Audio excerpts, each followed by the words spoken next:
وذكر فإن الذكرى تنفع المؤمنين. Allah told Shaitan, فَمَا يَكُونُ لَكَ أَن تَتَكَبَّرَ فِيهَا. When the devil refused to do sajda, when Shaitan refused to do sajda, Allah told him, you have no right, it's not right for you to be arrogant here. The problem of the devil was arrogance. And that's the reason he got kicked out. فَخْرُجْ إِنَّكَ مِنَ الصَّاغِرِينَ. Get out of here. He was expelled because he was arrogant. Now, because he's angry at humanity, you expect that he would turn back to Allah and say, well, you kicked me out of here because I'm arrogant. I'm going to prove to you that they're arrogant. So they don't deserve this place either.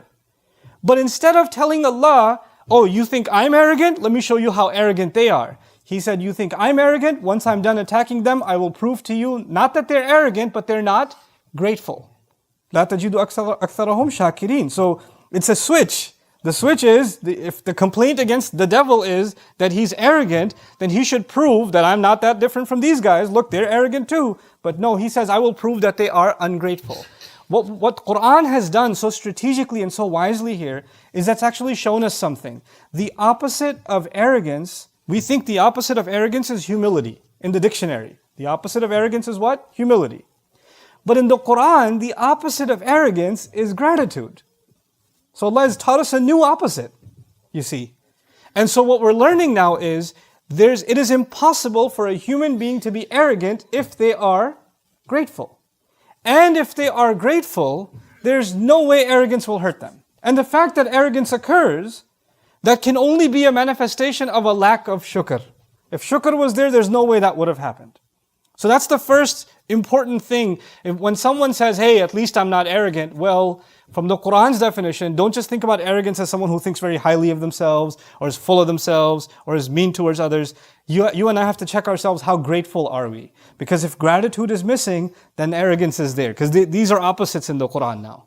These have been placed against one another. The next thing that's important here, I kept telling you Shaitan comes from 4 directions.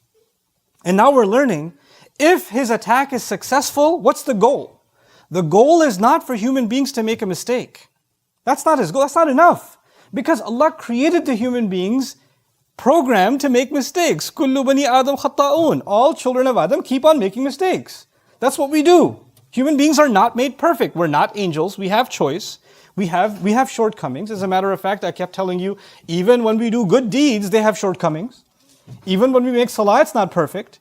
Even when we recite Qur'an, it's not perfect. Even when we do Hajj, it's not perfect. When we fast, it's not perfect. So we're imperfect by definition. So the fact that we have mistakes is no surprise. The devil's mission is not to get us to make a mistake.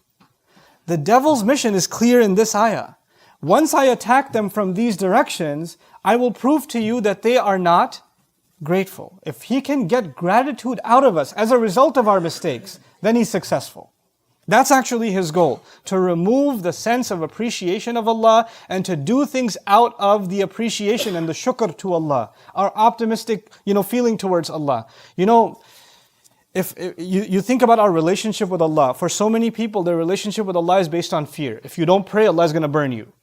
If you don't do this, Allah is going to punish you. Your first impulse of your relationship with the one who made you is that you should be afraid of Him. And though fear is a part of my relationship with Him, the most powerful force inside me that should make me do something for Allah, like pray, like eat halal, like do the right thing, like stay away from evil deeds, is actually gratitude. Allah has done so much for me, the least I can do is these few things. If He can get rid of that feeling, shukr, if He can get rid of shukr, then even if I'm obeying Allah, my heart is missing something. It's not going to have what it really, really needs to be able to carry on. It is out of a sense of gratitude that we are in obedience to Allah. Which is why Fatiha, that calls us to Allah's worship, إِيَّاكَ نَعْبُدُ, begins with gratitude. Alhamdulillah is where it begins, and then we get to worship. Because that sense of appreciation of Allah is what drives us more than anything else. But really what I wanted to spend the majority of this khutbah on is these attacks again, and how each of them, we can be protected from those attacks if we are grateful. Now let me phrase that another way. He said to Allah, I will attack them from 4 sides, and I'll prove to you that they're not grateful. In other words, if they were grateful, these attacks wouldn't have worked. If they're actually grateful, then the attacks will fail. If they have shukr, they're not going to succeed. So though I've given you long explanations of each of those directions, I'm going to walk you through each of them again briefly and describe to you in simple terms, how if we can remember to be grateful to Allah, we can actually protect ourselves from the waswasa of shaitan. When he comes from the front, he attacks you and me from the front, he tempts us from what we can have. You see something in front of you, you're tempted by it, the greed. And what comes from the front is also your future. You start thinking about your future or worried about your future. Is this going to happen or is that going to happen? And sometimes you start making bad decisions, decisions that Allah won't be happy with because you're concerned about your future. If you and I have shukr inside us, deep gratitude of Allah inside us, then we know that if you look back in your past, how many times has Allah provided for you? How many times have you been and I've been in a problem and Allah has taken care of us all this time? Why do you think that all of a sudden now Allah will not take care of you? In other words, whatever temptation comes to you from the front, if you and I can learn to be grateful for what we have and not go towards something more than what we need, not let our greed get in the way, not let our reliance of Allah go away, but be grateful, He's taken care of me this far, why would He leave me now? This is the same thing Allah said to His Messenger sallallahu alaihi wasallam, مَا وَدَّعَكَ رَبُّكَ وَمَا قَلَى.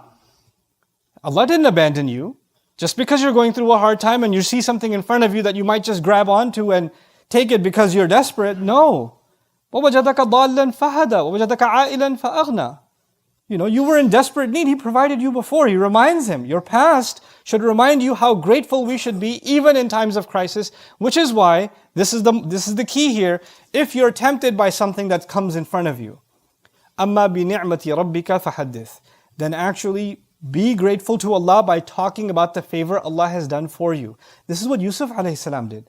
Yusuf alayhi salam was tempted by that minister's wife.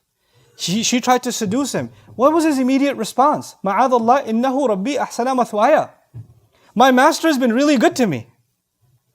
First he sought Allah's protection and immediately he said, Allah has been good to me, meaning he was shakir, he was grateful immediately. And that protected him. If you can, you can acknowledge the favor of Allah on you, then the attacks that come from the front, you'll be able to stay away from them.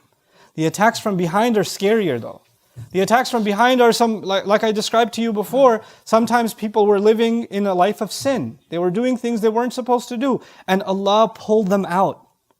Maybe it happened last Ramadan, maybe it happened last Jumu'ah, maybe it happened 2 hours ago, I don't know. But Allah pulled you out of sin. And you feel the burden lift from inside you. That's a feeling only you know, nobody else, you can't even describe it to anybody else. You can feel the tears rolling down your eyes because Allah has pulled you into light again. And He's removed darkness from you. And the evil that you felt that was weighing on you has been taken away from you. Now you're in a sense of relief that Allah has actually given you this gift, that He's able to get you away from a life of evil, from a sin. Now that you have that for a while, the devil comes back and says, hey, want to go back? He tries to pull you back again. And when he's about to pull you back, at that moment you and I have to remember the moment we felt gratitude that Allah pulled us out. How grateful were we when Allah pulled us out the first time? A person has to forget that. They have to forget the moment they made tawbah. They have to forget when they felt that closeness to Allah or the relief that Allah gave them. They have to let go of that for the devil to be successful in pulling them back again, in tempting them again. But it is in those moments when he tries to pull you and attack you from behind that you and I have to remind ourselves of how Allah has given us the gift of guidance, how Allah has given us the gift of tawbah, the gift of repentance, so that whenever that same temptation, that same attack, because the devil knows, it worked last time, let me try it again, it'll probably work again on this guy. I tried the last 10 times it worked, the 11th time it should work too. But if you've made tawbah and you've tasted its sweetness, that's what you should be grateful for. And that's what you have to remind yourself of. And if you can remind yourself of that, that attack won't work. If you can, and speak of it. Actually, if not to anybody else, speak to yourself of it. Ya Allah, you pulled me out of this. I will not let myself fall again. I am grateful for how you pulled me out of this mess. Look at all the evil that came in my life as a result of my mistake. Ya Allah, I'm not going to fall into that again. When you just even have that conversation with Allah, like I said, shukr isn't just a feeling. It has to manifest. And if that's the exercise you have to do, even talk to yourself, do it. Do it. Just don't do it in front of people. They'll think you're weird. If you're in your car by yourself, just talk to Allah. And acknowledge to Him that you are not going to be pulled back again by the call of shaitan.